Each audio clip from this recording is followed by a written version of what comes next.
We got Scott Pounds back in the building. We want to do a little post-cap, pre-cap to the next episode. We sat down, we did 4 hours of podcasting, and to make it a little more digestible, we're just going to segment that where we see appropriate. We got to 1988 about in your timeline, but man, thanks so much for coming in for that first time. We've got a lot more stuff for these people to watch because it's a great story to have. I know there's a couple of things we kind of missed along the road, Yeah. but we'll come in and try to do this before each episode, each release, and give a little, post of what kind of happened and maybe a little bullet point here and there that you may have missed. And then we'll get into the next section because we've got a lot of content. And then after our probably about a 3-part series, then we're going to have another sit down and go on from like 2006 and on. Thank you. So, Yeah. man, welcome back in. I appreciate it. Yeah. When we got into this and got to rolling through the years, there's so much that overlap and are tied together, and just my mind just rolling through to remember everything, and some stuff that actually came up and that's I'm thinking about that are such key parts that I appreciate you letting us come in, sit down, and like you say, we'll do that at each segment that you want to do or each part you want to do. But one thing that was really cool in 1988, like I said, I actually ended up getting a car. I was in Taft, and I was working in oil fields, and I was in Taft, and I ended up meeting a guy that owned the ambulance company over there. I can't remember his name. I don't even really know to look it up, but he raced with his son, and we actually went and met and had lunch. And I was trying to work out how to do everything and buy a motor from him. So he takes me over to a you know storage shed that he had and opens it up, and here's his car and his motor and all this stuff. And he says, "You really ought to just buy all this." And I said, "Oh man, they ain't no way I could do none of that." You know what I mean? That was just out there. But before you know it, he made a deal that was just unreal. So of course I go sit down with my parents, my dad, and say, we can make some money on some of this. We could have two cars, and I could run the one I want and sell the other. So we ended up buying that. He made a deal with us, which is great. So I ended up running that in '88, which was pretty cool. There was a video that was shared of a race on Facebook this week that was that car, and it was yellow number 2, and I ran it about half the season along when I was running the number 5 car, which Mhm. was pretty cool. So when we get into '89, I went to work for his name's John Grealish on B&R Oilfield Construction. Chris Stevenson went to work for him. There's a few of us that worked there. Great, great guy. Big Bakersfield Speedway race fan. Yeah. And whenever I went in there and filled out my application, I just wanted to have something in town around this area. I want to get away from the rigs, and he had more of a construction company. And I turned in my paperwork, and they didn't let me leave. And he came in, and first words out of his mouth, "Are you the Scott Pounds that races at Bakersfield Speedway?" And I kind of laughed. Yeah, I didn't know if that was a good thing or a bad thing, you know. Uh-huh. But he ended up hiring me, and man, that was the start of a awesome relationship for a few years. I ended up racing '89, and then big thing of my life happened at '89. I became a dad for the second time. My daughter Krista was born, and without a doubt, she's my biggest fan through my whole career. And so that was something that was really awesome. And my home life kind of came full circle. I ended up marrying my wife Tracy, that I'm married to now. We've been married for 36 years, so she's kind of kept me in line. Yeah. You know what I mean? But my Tall order. tall order, I needed that. I need that stability. Yeah. You know what I mean? We all do when you get around that time and age. But so I was working for John Grealish for a few months, and it was before the beginning of the 1990 season. And he'd call me in before you knew it. He had me working in the shop. He had me being, over all the mechanics, which there's only two. And he was asking me what I was doing for the next year, whatever, and what I was running, what kind of car, and I told him whatever. And he just asked me what could I do to make it better. And I said, man, I'd love to get a new chassis. That's what I really need. I've never had one, whatever. And before you know it, we in his office, sat down, and worked out a deal, and he became my biggest sponsor for that year in 1990. And that's how I got that beautiful Pitts Engineering um, late model, and it was the very first one he built. And so 1990, I think, like I said, I think I won 8, 9 main events, and And I almost did the same in '91, and I won the championship. Yeah. So Awesome. And there was a couple of things I think I posted out there. There's just to clear up any type of discrepancy. Like I think I said you had 150 plus wins, but that was just at Bakersfield. 170 plus just at Bakersfield Speedway. yeah, So yeah, you had 170 plus at Bakersfield Speedway, 270 plus total. career. Yeah, So correct. those numbers are insane. That's I mean that's I just want to make sure that that was clear and correct that Well, I everyone knew appreciate that. that it's not 150, it's at least 170, and that's just at Bakersfield. Just So at Bakersfield. so that's I mean those And numbers are that's the crazy. documented stuff that like my mom kept track of and stuff that I had. And yeah, yeah, Pretty cool stuff, man.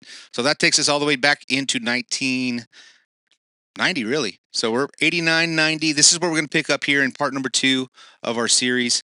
Like I said, we can come in and do this as many times as we want. We can refresh and go over if we miss any parts in that part because it's a lot. We sat down for a long time. yeah, So absolutely. There's just things that's going to come to mind and pop in, and I'm glad we're going to, you know, you'll look at where we're at before we start the third part and make sure that I'm where I need to be and share the stories that are important to me.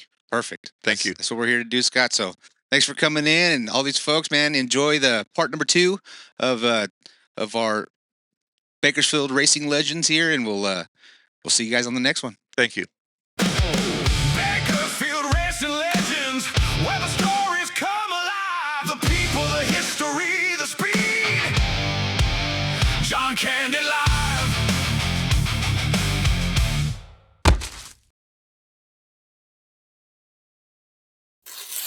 When it got to the end of '89 season, I think I only had 3 wins that year and finished third in points and had a borrowed motor for almost the whole year, and I was going to have to give that back. And they helped in so many ways, both of them, which that was a lot of fun. But the next year, and I had a good job. I've been in the oil fields for a while, and I was a supervisor making good money. I said, you know what? This is the first one I have, but I'm gonna buy me a brand new car. And at that time, Jerry Pitts was so well known around here from his family while it was asphalt at Bakersfield, and then Mason Moran and him out at Mason Moran. He's an asphalt guy, and he still is right now. He owns some, I don't know what series it is, what's the Cars Tour or whatever, but he owns a asphalt team right now that different people drive for from time to time. But Jerry Pitts started a business and been open for a couple years, and it was like Speedway Engineering on North Chester.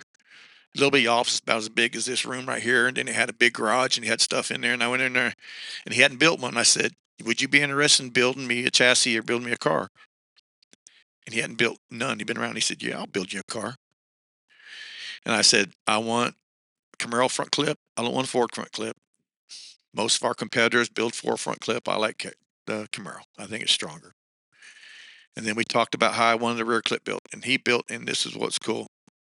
He didn't build it there, and I got him some money, and I came to him a couple weeks later. I said, "How's the frame coming along? You getting it done?" He says, "Yeah." He says, "I'm about 3/4 of the way through." And I said, "Well, is it here? Can I see it?" And he said, "No, no, it's at Larry Basher's. Larry Basher sandblasting." He said he's got a big shop over there, and he got the welding equipment. He said, "I got it worked out to build over there." I said, "Right on." And I said, "Can I see it?" "Yeah." So I had him over, and I thought I was going to come in there and see it up on some jig or surface plate or something. And I come in there, and it's sitting flat on the concrete floor. And I said, "You built this on the floor?" He said, "Ain't nothing more leveler than that concrete." I said, that was always funny too. My first car was a top-notch, dominant car that was built on the concrete. So, That's awesome. so the next year, and there's cool backstory to this one too. So next year, '90, I got some cool pictures of that. Mark Roberts had a beautiful, beautiful trailer built by Randy Gray. And so whenever the chassis was built by the chassis and the suspension, rear end, all the front suspension is roller steering, but no decking, no body. Jerry Pitts built. And so I had to find somebody else. So Randy Gray put the deck and body and everything on. And this thing was beautiful. It was so far ahead of its time. Whenever that car was built, you look at those pictures now, and it looks like it's 15 years ahead of its time.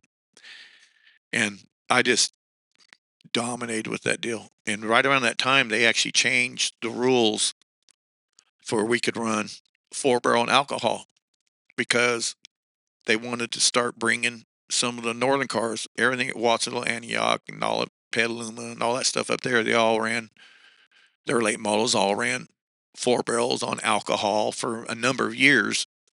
And we always had to be a 500 2-barrel on gas. And when the nationals would come in, they'd have an advantage. Yeah. So you we'd could run your rule. Yeah, so so we were able to put 4-barrel stuff on it, but still they'd be racing with it, you know. Bobby Hogue's the fourth or third, whichever one it is. There's too many of them, but the one that I raced against the most.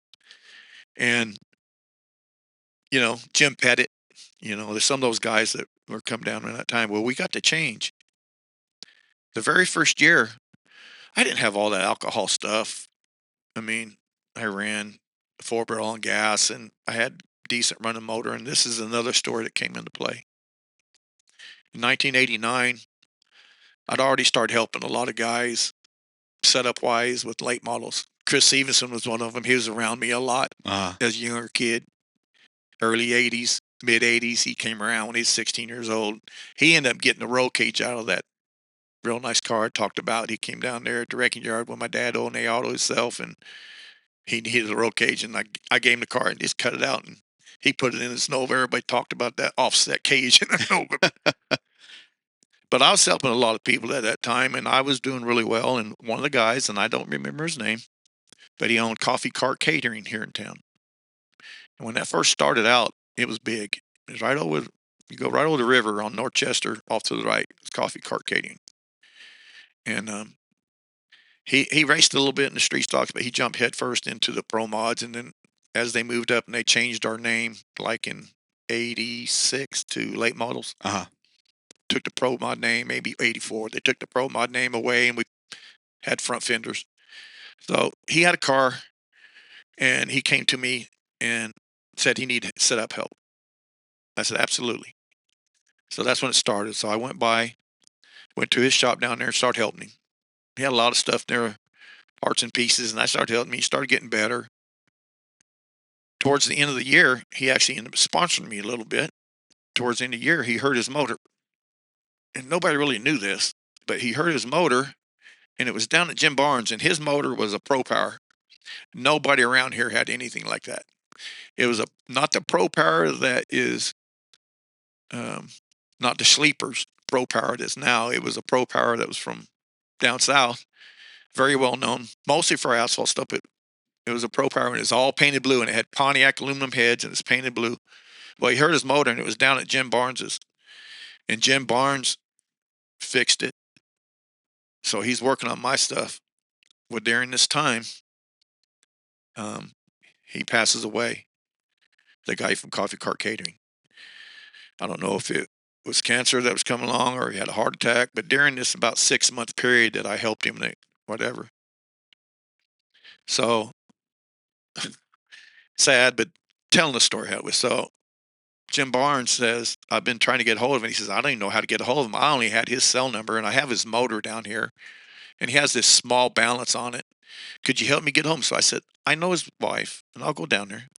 So I went down there, and she was there in her office, whatever, and I said, you know, whatever her name is, I don't remember her last name, and I apologize for that. I'm terrible on names. I said, she knew who I was, and told her, you know, how sorry I was about everything, and everything went by, and the funeral was already happened. And I said, I just want to let you know that your husband has a motor down at Jim Barnes's, and he's wanting to know if some way he could get it taken care of and get it picked up. And I said, do you know how much is it? And I said, yeah, I think it's like $3,500 or something like that. She said, so I'm going to go and spend $3,500 and it's going to sit out there with the rest of that junk. Do you want it? Just like that. Mm-hmm. I said, it's worth a lot more than $3,500. She says, I don't want to sit on it. I don't want to try to sell it. I don't want to talk to people. I said, let me go talk to my dad. She says, you can make me payments. Swear to you, you can make me payments. I'll pay for it. I said, so she paid for it. I went and picked it up. I think I got $1,000 rounded up, gave her $1,000 down on it. And I put that deal in there, and it was lights out from then on for almost 2 years. 90, I won like 8 or 9 main events. Had a couple bad ones at the start, and I finished second points. In 91, I won the championship by a lot. Worst thing about 91, they have the course of Bud Nationals and everything at the end of the year. And I blow the motor up with about 2 laps to go to win it. Oh no! And it starts. I could feel it vibrating, and it's like 2 laps to go, and I was going to win the Bud Nationals, and that was going to be my third at the time. And I coast off in the infield. We take it apart. The crankshaft's broken, blocks ruined. So here I go starting over again. But I had some good parts. So that was your. So you have yet to get the Bud Nationals. Oh no, you've got No, I had 2 already. 2 already. Yeah. So your first Bud National, what year was that? My first one was 83, but I'm not 100%. Even when you look it up and everything I have, my mom, she has wrote down Nationals. But if you look at the amount of years, that might have just been called the Nationals and not called the Bud Nationals. Yeah. But still, the crown jewel event Yes, of the of season Bakersfield. of Bakersfield. Yeah. And then I have 3 that are 100% Bud Nationals because I have the Bud Nationals jackets. And that was one of the things that after all of it, when I quit and they started doing these guitars, I said, man, they should have had guitars whenever I was racing. Because it was a big deal to win a Budweiser jacket because that's what it meant. Yeah. And even cool story to tie that in is even to this day, my daughter and my wife wear one of my Bud National Championship jackets. That's awesome. I have, you've seen, I have, at one time I had like 27 jackets, but I have about 20 of them I've kept, and they're mixed in. And I start telling them all, my granddaughter, I said, to a point, I don't want to have them in there when I'm dead. So if you people, my family want to get them and wear them, take them and wear them if you want them. So they all just went grab. So, I mean, that means a lot to me too. Yeah. You know what I mean? Absolutely. Yeah. I mean, just carrying on the name. I mean, if nobody can see him in the closet. That's it. That nobody can see him in the closet. That's and it. then for And them I to be still able to have some, say, and now I feel embarrassed to wear them myself. I mean, I don't want to wear them myself because I have some cool ones, but I'm going to get more of them out there. I have some really close friends. I mean, there's some guys that I helped through these years that I was really close. Some of them during these years, they start housing their cars. In 83, I ended up getting the property that was behind my dad's that was a big acre lot that was actually a pasture to build my race car shop and to build a home during this time. So that was another reason why I had such a financial battle because I was in over my head already. yeah, But I started doing really well. A couple things happened through the Bud Nationals. Mitch Manchibo and Mikado, whatever, one of them, about 84, 85, or maybe later, maybe into the 90s. He's running the Bud Nationals, and they break on the first night, and they start going around there and ask for motors, and that's, I had a couple of them around. So as I started fixing these, I had street stock motors, but not late model motors, and more of a modified type motors. And I had a few of those around, even though they were my street stock stuff or my street car. So a couple guys broke motors, and they'd come in. I'd help them out at the end of the year, some of the big shows. And then I started housing some cars at my shop right around this time.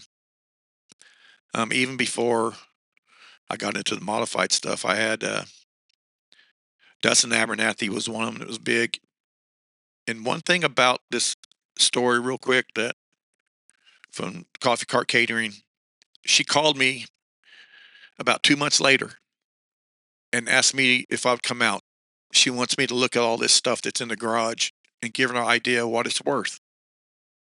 I said, okay. So I said, I'd go out there, and I said, I'll help you try to sell it. You helped me so much. I'll help you try to sell it. I think you probably get $6,500 for the car. You got a bunch of parts and pieces and wheels and just stuff all through this garage at Coffee Cart Catering. She said, so do you think if I was able to get it all I have, maybe it'd be worth $10,000? And I said, yeah, definitely, whatever. Okay, well, I'm going to figure out what I'm going to do. Thank you, whatever. So about 3 days later, she called me Scotty too. Still pretty young. She said, Scotty, I changed my mind. I don't want to try to sell this stuff. I just want you to have it all. I said, what? Yeah, you're racing and you're not so much. You don't have no help and whatever. And you just come and get all this stuff. And whatever you sell, you keep. And that's another one I look back and thinking. Wow. So I said, Dad and my good friends, Gary and Richard and Martin, Ricky. I mean, all those guys went over there. We cleaned out that shop and loaded it all up. And I took it out to my shop. During that time, that car, I'd already one thing well, I'd only raced a few times at Mesa Marin, but this is how it first started. And I started housing a car for Dustin Abernathy, helped him with a modified. And then, 92, 93 was the same thing. Second, third in points, some good wins. And this is another thing that I don't know what's wrong with me. I got to be sick. But the second year I ran my car that Pitts built, I finished second in points. And I just, for some reason, in my mind thought that I need to build another new car. I need to take another step. And that car was so good, so dominant. And the person that bought it was Jerry Stewart. No, him. And even though me and Jerry kind of knew each other, he was still full-time at Santa Maria at that time. And he'd only been racing a few years. And he ended up buying that car, 92, I believe, 93. Sad story about that. Buys the car. They're going to have the last race this season. Before the season starts, he wants to race it. I think it called the Turkey Classic. And I don't even take a car. I don't even have me another car yet. But I go over there with him, and he gets in a wreck over there and bends the front clip of that brand new car. Oh my And I gosh. felt so bad for him. But he took it to Randy Gray. Jerry Pitts was too busy. Took it to Randy Gray, and Randy Gray put a front clip on it and got all together. And he won the championship that next year in that car that he got from me at Santa Maria. So that's another cool story Very cool. that followed it. You know what Yep. I mean? So that's your late model career. So that was, I mean, technically started in '87 when they switched the name of them. The late models changed in 87. 86 or 87. I'm not 100% sure on the years but they got tired of, I know it was more once Doug Baton was in there, they just wanted to make it kind of a newer, the Pro Mod kind of is old school and the way they looked. Yeah. No front fenders. And so they just wanted to update everything. And I was game. I hated the way the Pro Mods looked, but that just was the game. And, that's how we played. Right.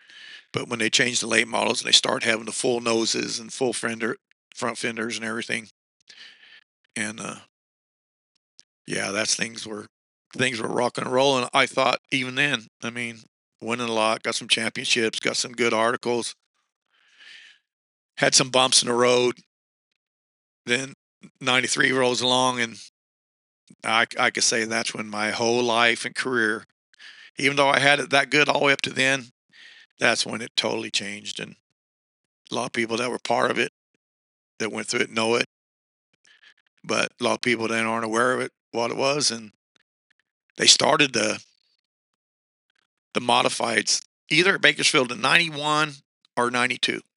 And I was full-time in the late model. And I'll be honest, I say when I watch them, when I was watching them cars on the tracks, I'd laugh at them. They were out of control. A lot of the guys that were driving them had never raced anything. They had guys driving that had much experience, and some had a little, but the suspension with the motor setting so far back and 3-link suspension, even a couple of them still had leaf springs in. I didn't ever think I was going to get into, because I was at the highest level, and to me that was backing up, especially at the time. And still, you look at now, late model, late model, yeah. And I was so busy full time with the late model stuff, and we were building cars. I started a business at my house called Pounds Motorsports, My brother was building cars. I actually built late model chassis. I built a late model chassis that was called a rocket chassis before Mark Richards came up with rocket because of my nickname being the Rocket Man. Uh-huh. And of course, Mike Mosier gave me that. He gave me that in the late models. When I started winning quite a bit, he gave me the nickname Rocket Man, which that was really cool. So I started building some of them chassis. I built Dustin Abernathy a brand new, and it was actually Sam Tucker back then, and then it ended up getting, when he passed away, Darrell Hood ended up driving it. Yep. And then we built a lot of street stocks, helped a lot of people. I helped Tim Bewley around that years back, 87, whatever. He was running. I built an enduro car. This is how much time, I'm building all this stuff, and I got all these cars, and I built an enduro car. So I built this beautiful 76 Impala, got a 400 cubic inch motor, badass, and he wrecks. It hurts his motor wrecks, and he's done. He's running like third in points. He's part of the clan, part of the group come around, Wayne Kaufman and Tim Bewley and, Billy Griffiths, just some of those guys. And we were just doing, I said, you can run my car the last two races. I said, but you got to finish out whatever the tech pad is, you got to finish. If it's top 5, top 3, whatever. I said, because the motor's too big, whatever. And he thanked me for that. And he went, and each night he had to back up to finish without being teched. Uh-huh. And I even think the last night he ended up finishing like 5th, and the 4th place got DQ'd, and they pulled him up, but they didn't QB against him. So all that stuff was going on. And my late model stuff was full time. And I was doing pretty good. Like I said, I was watching the modifieds. And this started off. Bill Henderson. I love you, Bill Henderson. Didn't know him real well at the time. He raced street stocks, and he's well known now. He walked around in his cowboy boots and his cowboy hat. And, Yeah. Bill was cool. And he had a couple people help him. And I remember going to the car show before the season started in 93, and his car was in the car show. Most beautiful was Harris. Chrome bumpers, Nerf bars, and just a badass modified, Yep. And he had a couple people drive it when it was new. He had his buddy Darrell, and then Robbie Sawyer's dad, Kelly Sawyer, drove it once or twice.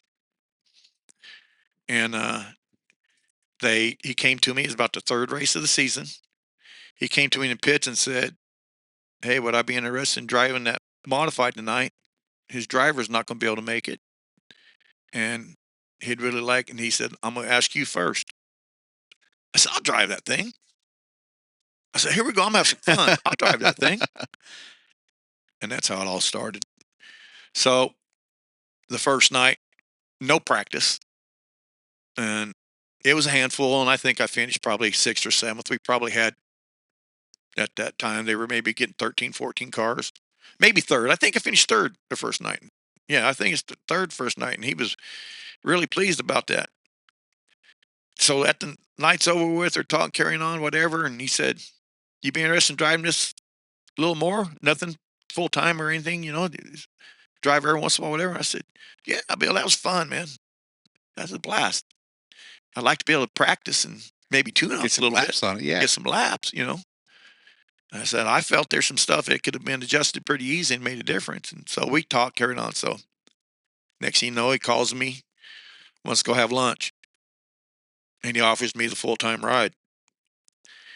And, I told him in 93, I said, I'm already in the points. I already have sponsors on my late model, but I'll run every race at Bakersfield that we race modified with the late model, or if the modified runs by itself, and I'll run any Friday or Sundays.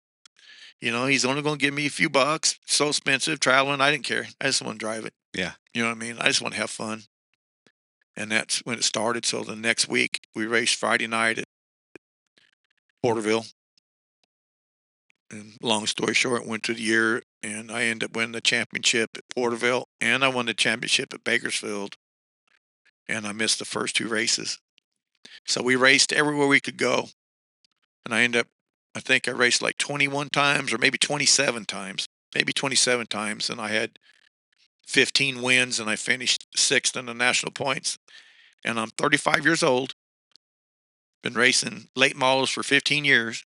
Got championships in them, and I won National Rookie of the Year in IMCA modifieds. Wow. And the biggest thing, I mean, I was having a blast. And the biggest thing we already started dealing with, we already got claimed a couple times. I think the first year, I don't know if we got claimed 2 or 3 times. And we started getting some good sponsors involved with us. He had Marlin's Machine. We had Powerhouse. Uh-huh. And then I had my share of a little bit. And man, that was the downfall right then, is keeping the motor underneath that deal that would live, that we knew they'd have to give away. So we had to Balance. that out, you know what I mean? So the first year, I mean, we barely limped it to the end. So then we went to the awards banquet. Took my mom and dad, and like I say, I'm going to IMCA's award banquet, and I go there and I thought, man, this is really cool. This is really, really cool. And I'm really glad I decided to go ahead and, in my mind, thought, take a step back. But as I started racing through the year, I thought, if I'm ever going to have a chance to go anywhere and get really recognized, maybe on a national level, that I probably ought to dedicate myself to this. So the next year we're partying, carrying on and talking. We come back and we have a party in the year, and Bill tells me, if you want to get serious with it, we'll go the whole year. We'll go off this national championship. And I said, Bill, I've already thought about it, and my late model is going to play second fiddle to the modifieds, and we're going to go at it as hard as we could go. And I said, even though you have Marlins and some of those guys selling motors, I said, I'm going to start building some motors myself. I know what I got to build. I said, I could build some of these junkyard motors. And I'd buy short block off of anybody, and I'd put anything and everything you could into it. And I knew camshafts to run, and I'd get heads from here and heads from there, and I'd put stuff together, and some of those deals would run. And so during that time, it's kind of fun. That's when Chris Severson was around my shop a lot, and I had a pretty cool engine shop there. Pretty good at my race car shop. My shop was 30 by 30, and I had 2 late models. And then Bill let me start taking his modified out there, and then my brother's street stock and Chris's stuff, and he started coming out there. So I started paying Chris. It's funny. Pay him $100 to assemble each one of my motors, because I worked in the oil fields and worked so late, and those guys worked in my shop. And back then I paid him. So when we started the year in 94, which I had pictures too, which is cool. People are just, I said, it's so cool. I started a year with 10 engines. Wow. Yeah. So you didn't know, because you didn't know if you're going to be claimed. You didn't know, any of it. Yeah. We already knew it was going to be worse, because we already got claimed a couple times, and we already knew that it was going to be coming. So, and then us having minor problem here, minor problem there, and having to have a motor, we'd race 2 nights a week the whole year, and sometimes 3 nights a week. We just had to be prepared. It couldn't be something I could spend any time with if I had anything going on with it. If I had anything going on, I was pulling it out. Yeah. And Bill had a lot of help. I had a lot of help. And we put it all together, and I ended up winning the national championship. I won 29 features out of the 30. But they done something a little bit different that year, which even helped me more. Here on the West Coast, we weren't able to get as many races in as everybody on the East Coast. And it always had your best 30 races out of all of them. Well, they put a race win percentage out of total races ran. And so that just put me way over the top. But I had to at least be tied with most wins to be able to, for that to be used. I either had to have the most or I had to be tied. And Bill won that championship for us. And I'll tell you why. We were kicking butt. I mean, one stint through 94, I won 10 main events in a row, which I was very proud of that. Won 10 main events in a row, Bill's car. And we was getting towards the end of the year, and that old car was getting beat up. And we got together, and we talked. We said, let's team up and try to put together another car and something we could take to Boone and have a really legit shot. So he ended up buying a frame from Steve Rowe. He was one of our competitors, and he had a brand new car, and it was me and him first and second points. And this is what is crazy. So we buy this car. We start putting together. My mom and dad chip in. They buy all the suspension, and Bill buys this, so we're having half. We build this car. I put a really nice motor in it. I won the last 4 races in that car. And so we're loading up. We're going to go to Boone, and he said, hey, we're going to stop at, it's either Pahrump or, Pahrump. We're going to stop at Pahrump on the way. Yeah, Pahrump. We're going to stop at Pahrump on the way because you guys are tied for wins with 28 wins. And this week will be the last week. So we need to try to, and I won that race at Pahrump. And if we would have just went on by with that beautiful car and headed to Boone and not took it out of the trailer, I wouldn't have won the national championship. Wow. That's a story. That's a story. That's crazy. Yeah. So like Bill allowed you to take out that basically your brand new piece to you guys. And well, we just knew that it was time and we need to get some races in it. And his old car, I got some pictures. I mean, it was used up. I'd already put close to 60 races on it from the 2 years. And just knew that, we were able to make a good deal, and he bought that, and we just made it all happen. And then, of course, the best deal about that is, I go to Boone to the Super Nationals, and we went in 93 and we didn't make the show. It was fun as an experience, and I'd been doing a few things like that. I already went to East Bay with my late model and raced, but we didn't have too good of a showing. We didn't do nothing. Didn't make the show, weren't in close. Well, in 94 when we were there, they announced that I was the national champion. So I was over the top over that. Yeah. So I didn't have no care. Let's just have some fun, and had a really, really good motor. And I made the show the first 2 nights, and they take the top 7, and I went to the last transfer, and both those I started back, and one I finished like 11th, and one I finished 15th.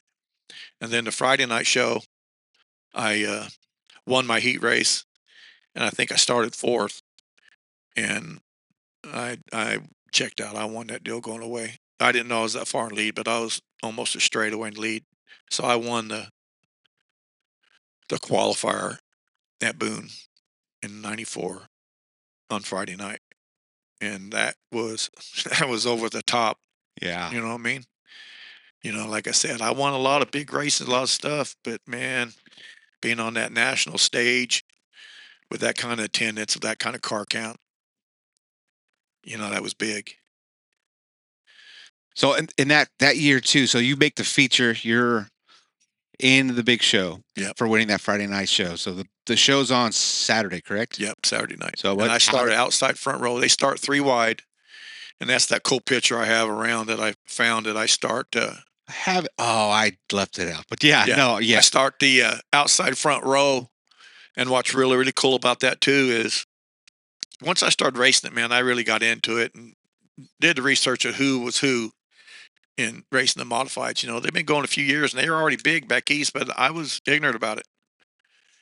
And one of the guys' names that was just a legend, and I loved looking in his car, was Bill Davis, Bill Davis Sr., which was the Summit #1 car. And he was in his late 60s then. He was probably 20 to 30 years older than me. He's been gone for decades, but what was so cool, and everybody talked about him, is he raced, back in his day, he raced sprint cars, and he had to have his steering wheel like a sprint car. So you go by and look inside of his car, and he had all the knuckles changed around to his steering wheel, and his arms sit flat on top of that steering wheel like a sprint car. So cool. And that was Bill Davis. So he won the first night. And then the Thursday night main was won by Mark Noble, which is number 74, and he is one of the legends of IMCA. 300 or 400 wins, same way as Bill. Won the nationals. He's won the national championship. He's won, Boone Nationals. Dang near everything. He's won them all. Yeah. Very, very well known. And here I am, almost unknown. Nobody knew who we were, and there wasn't very many people from California going out there then. Right. There's only 1 or 2 of us starting on the front row. So that was really, really cool. And I'd already told them, I'd already had it in my mind, because the way that was it then, I even made a comment on Facebook with people talking about it. Back then, I already knew the top 10 were claimable. The top 4 go to IMCA, and then they go through an auction, and then all that money is distributed through everybody. So 5th through 10th are claimable. And I had my own motor in it, a really, really good motor. And I already told them, if I can't finish in the top 1 or 2 and have a chance to win, I'm scared. I hate to give that motor up. I mean, I just don't want to do everything I can to get in there and give it up. You know what I mean? Yep. And man, them guys are animals.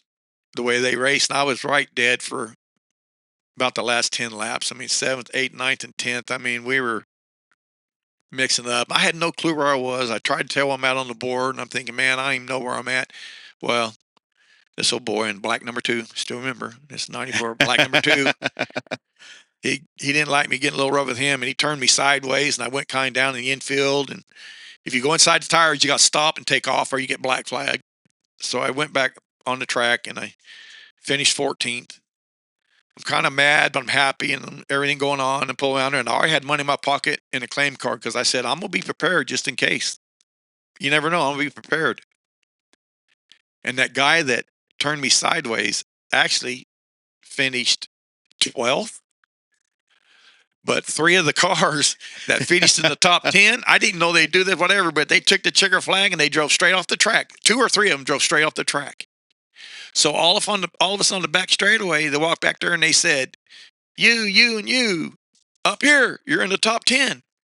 Wow. One of those guys drove by him, drove off the track. But the guy that pulled up there was the guy that turned me sideways, and he was 10th, and that's who I claimed. So what they did back then, if they had more people try to claim the same person, they would have a drawing. So they had like 3, and then they would draw, and I won the drawing. And I got that guy's motor. And I kind of felt bad, but then I didn't. You know what I mean? So what was the claim? So is it always been the same amount of money? No. So what was the... Back then it was $300 to the car owner and $25 to the tow truck driver. Years move on. So we'll stop there. So I'll tell you, continue on a good story. So in my mind, and I know Bill, talking to him come home, I'd hate to know the dollar figure he spent. Yeah. He traveled over 25,000 miles. And if I was to guess, he probably spent $20,000-$30,000 that year. And, if it was a good night, whatever, he'd give me something. It wasn't really worth nothing. Then a little more as we kind of partnered up. But it only paid $325 to $300 to win for the longest time. Yeah. So you had to do it for the passion. And I did it for, the glory of it, to be able to experience that, because I felt in my career that's the only way in my age that I'm going to get a possibility to experience something on the big stage. Yeah. And I just knew that it would really be worth it for me to give it my best go. So when we're coming home and everything, Bill's saying he's done. I said, yeah, Bill.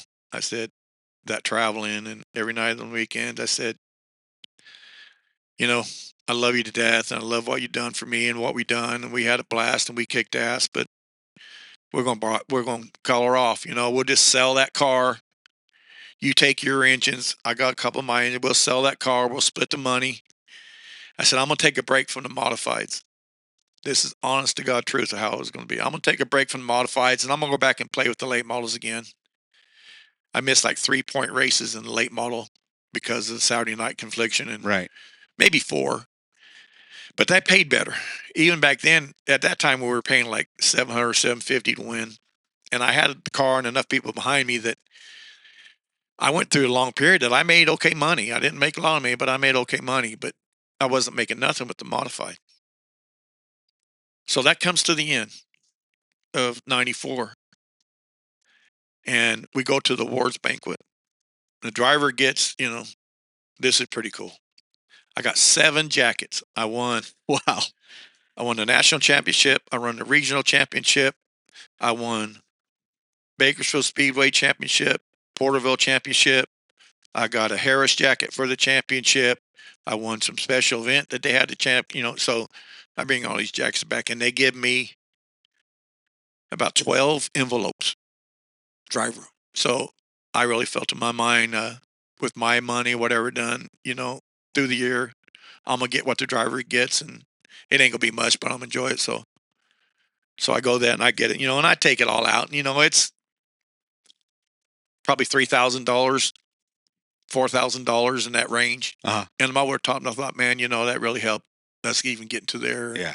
to the banquet. And, I get all my awesome trophies. I got a custom helmet that was custom painted that says 1994 national champion. Of course, it didn't fit me very good. And Brad wore it for a while, but I got a national championship helmet, which was cool.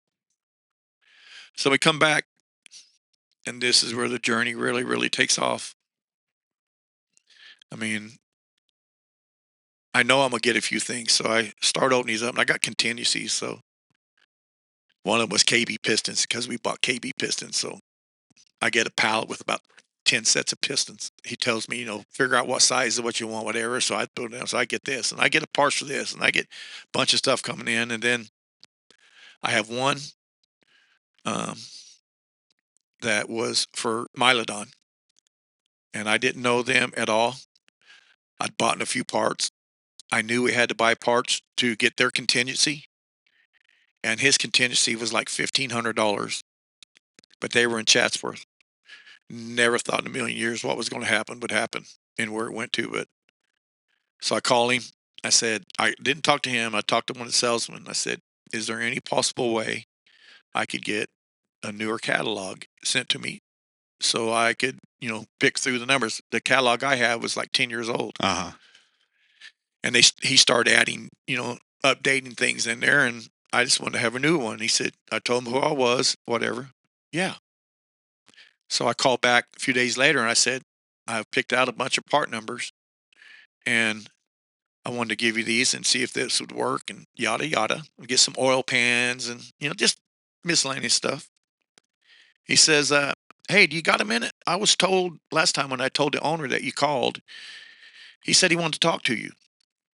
I said, kind of sit here a minute right now like I did then. I said, well, absolutely. I don't have time. And he said, hey, Scott Pounds. I said, yeah. He said, Steve Morrison. He said, I'm the owner of Myodon.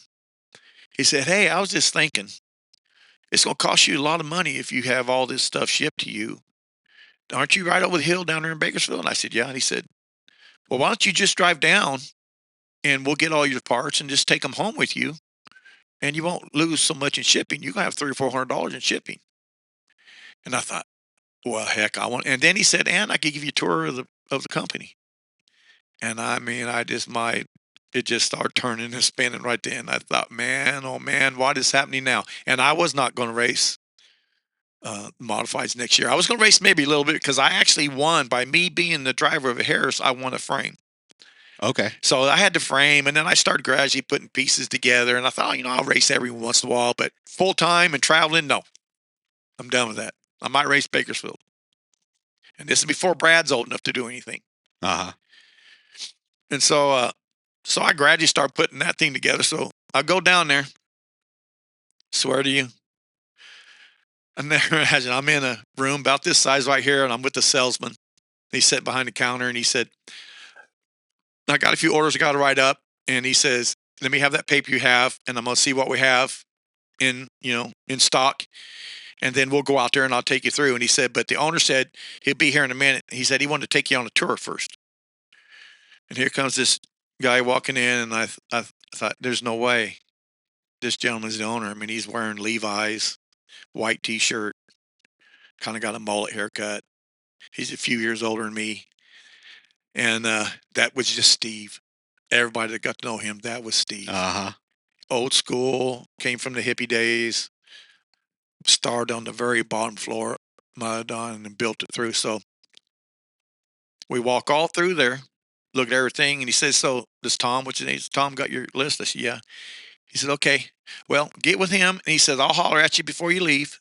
So he goes through all that with her, and he got leave. Said, hey, come in my office. I want to sit down and bullshit with you for a minute. I said, Oh my God, I'm nervous as hell. I have no idea what he's going to say.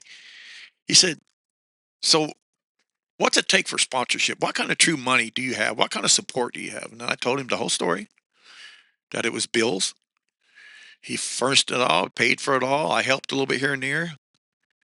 Now, if I do it, he's taking a break. If I do it, I'm going to do it on my own. And I said, but if I was to say a good number, you're talking probably $10,000 for the doors, $5,000 for the quarter pounders for the year. And I didn't want to give some low number. I want to give it up there so that case he wanted to go for it. He says, I'm thinking I might be interested in doing something with you. I said, okay, well, okay. He said, let me crunch some numbers and I'll be getting in touch with you. And you see if we can get something worked out. Man, I went home. My dad was with me. Hooks was with me. I got all these parts. I'm there. I said, he said he might sponsor. And I said, I told him I race late models and, this. So I get back with him.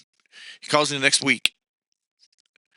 Tells me, I want you to come back down. We need to sit down again. I said, okay. He said, I was going to do the $10,000 deal and I was going to work you with putting, you needed to be this color body and this whatever. And I said, well, I got some sponsors that, I got to carry with me that have been with me a long time, whatever. And he said, well, I just don't want nothing that competes against me. I said, okay, well, I'll work on that. So it started out, and that's what he was going to do was the $10,000. And he was going to buy me a new yellow and white body from Harris. And he's going to help me put it together. So I go back home. I work on the car 2 weeks. We're only a month before this season starts. I work on it 2 weeks getting it ready. He calls me again, tells me he wants me to come back down. I'm thinking, oh my God, what is going on? Is he going to pull the plug? You know what I mean? So then he said, I crunched some numbers, talked with my bookkeeper, thought about how I wanted to do it. And I think I'd rather be the car owner. And I would like for you to drive for me. Would that be something you'd be interested in? And I'm sitting like that, and I'm thinking, do you really think I'm going to tell you no? A company like Milodon, and it started out. So the first thing he said, I said, well, I'm committed to this many races with the late model. And I said, so what are we going to do with the car? He says, that's another thing that's a problem that we have to get worked out. He says, from the PRI show, I've got to know Jim Dolphin. And I'd already had a couple of my cars in the PRI shows through the years. Performance racing industry. Bill's car's in it. I've had my late models in it. I've been going to it for a while. And I went in for different companies. I was in KB Pistons booth 1 year before I got Milodon.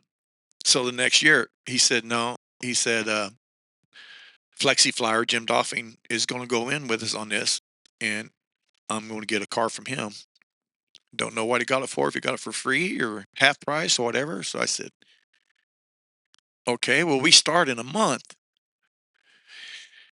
And I said, what am I supposed to do with mine?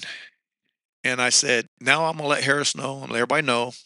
I don't want to be straight. We're still talking modifieds. Still talking modifieds. Yep, still talking modifieds. Yeah, because I was still going to go back to the late model, but this is 95. And that's when the Milodon sponsorship started. But he said, I don't really want to get into the late model stuff so much. I want to be into the modified. I want to be able to put it in our catalogs. I want to build different oil pans. I want to get your input on pans that we could sell. So I helped him kind of design a few things and change a few things at Milodon. So he says, go ahead and sell your car. And I said, that's good. I can give my mom and dad most of their money back.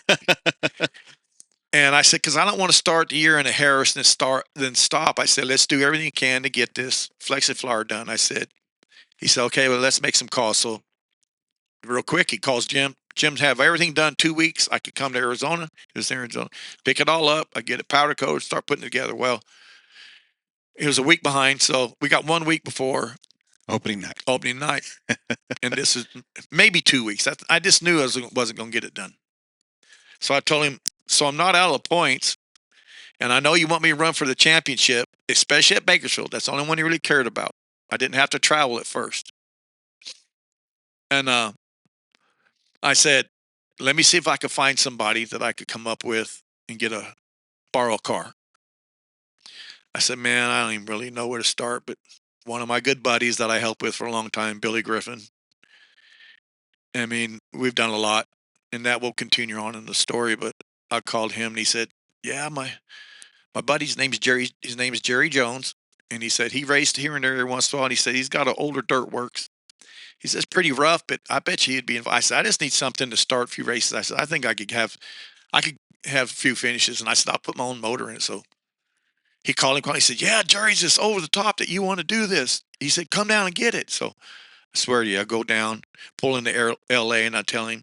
He comes down out of the front door, and he opens the garage door open. It opens up, and you could not walk in the garage, and you could see the back of a car with stuff piled on top of it, and you couldn't even walk through it. So we spent the time to get out, and I'm driving home, and I'm thinking, oh, my. What did I do? Yeah, what have I got here? This thing was so ugly. And this is what I done. I had big old tall roll cage. And I knew I had to start the season, and I'm already going to get paid. So the deal that's made with Milodom, I get a monthly salary, which was over the top. Never had anything like this. Monthly salary. The equipment, he bought a truck. So when this is all talked about, and I come down there next week, I said, well, I got a 3/4 ton. I said, Hooks pulled me around. I said, but I don't have a truck to pull. And he said, okay, we'll get a truck. He comes in with a camera ad. This is Steve Morrison before all this is happening in a matter of a week. A few days, I was down there back and forth. And I found a 2000, or no, it was a 92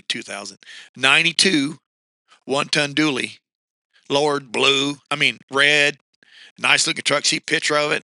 He said, that's only a few blocks over here. Go drive over there and see what it looks like. So I drive over there and look at it, and I come back. I said, man, that thing is nice, dude. It is freaking nice. It's definitely. He said he wants 20,000 for it, huh? I said, yeah. He said, okay, tell him we'll take it. And I said, I'm gonna tell him no where to come to. He said, tell him to drive over here, and I'll give him a company check, and one of us will give him a ride home to get all the paperwork together. So he drove it over there. I swear. And I had one or two of my buddies with me. He drove it over there. Steve looked at it, opened the doors, got in it, drove around the block. We talked a little more. I shook his hand. I said, thank you. See you later. And I drove off with the truck. Wow. Dude. Yeah. And it just goes on and on. So here I am looking at this car, and it's got an ugly old beat up white body. Well, when he first said that he was going to sponsor my Harris, I had a red body on it with the number 1. And the reason why I decided to go ahead and go back to number 1, because I was different numbers through my career, is because I love Joe Ivy so much, and he gave me the number 1. And I said, with me winning the national championship, if I ever deserve to be number 1, Right now. Yeah, absolutely. And I said I could carry that. I don't care. So that's when I went back to number 1. So I had this red body on this Harris building it, and he said it had to be yellow and white. So I took the red body off, and I stacked it up, and I said, great. Well, I sold that car before I started racing to the guy that finished second to me in points almost every year.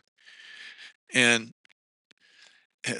that was Ryan Cole, stout competitor, and I got to know his grandpa real well. He ended up buying some motors through me and racing against me, but he ended up buying that car from me. So I got that truck from Steve. Bought that truck, and I said, we don't need a trailer right now. We got some trailers. You don't need to spend more money. So I brought that car home, and I take that Jerry's motor out and put my good motor in. I stand by, look at it, and I said, man, the roof of this thing and the cage is way too tall. I said, I don't care. I said, I cut it off. I cut the whole top of the cage off. I made bars that slid into each corner, and I lowered it down about 2 inches, and I put my red body on it. And it was a leaf spring modified, and everybody had 3-link. Yeah. And this is a dirt works and a leaf spring. I'm thinking, oh my God. I said, I don't know nothing about it. I said, whatever. I went out there, and this is another one that I just shake my head at, and this thing was terrible. So I still pitted up front. First race this season pays $1,000 to win. We had a bunch of out-of-town cars, and I took the lead with about 4 laps to go.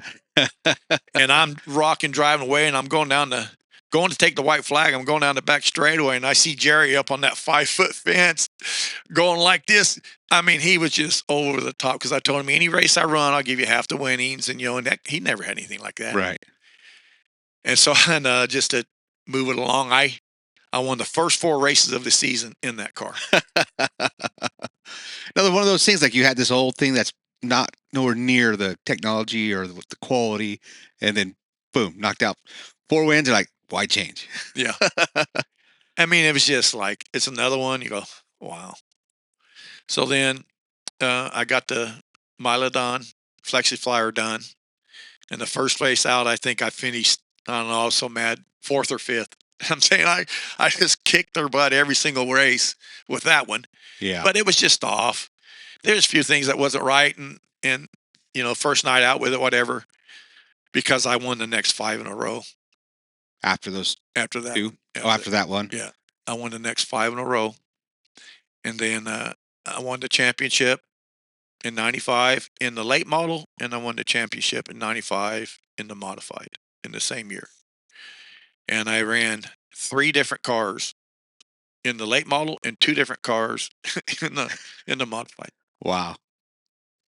That's amazing. It just, But and still back then, like Stevenson, was Stevenson in the shop too, working on your stuff on both not things? as much. Okay. Not as much. He was racing quite a bit, and I mean, he played a little bit of a part. He was a lot more involved with the Bill Henderson stuff, and he stayed involved with Bill through forever. Still to this day. Yeah, still. You know, and Bill just loved me to death because Chris became one of the sharpest chassis guys in California, hands down. I mean, we raced together a lot. We had, as I'm going to talk about now, we had just a tremendous amount of success. So that was, you know, I'm going to back it up with the late model stuff a little bit.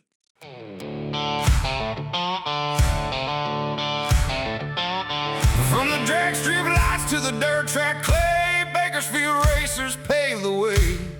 Hear the stories, feel the sound of the legends who ran this town. Bakersfield Racing Legends, the names that still live on. The drivers, the dreamers, the battles they won. From the checkered flag to memories, all the history. Bakersfield Racing Legends, where the legends live on.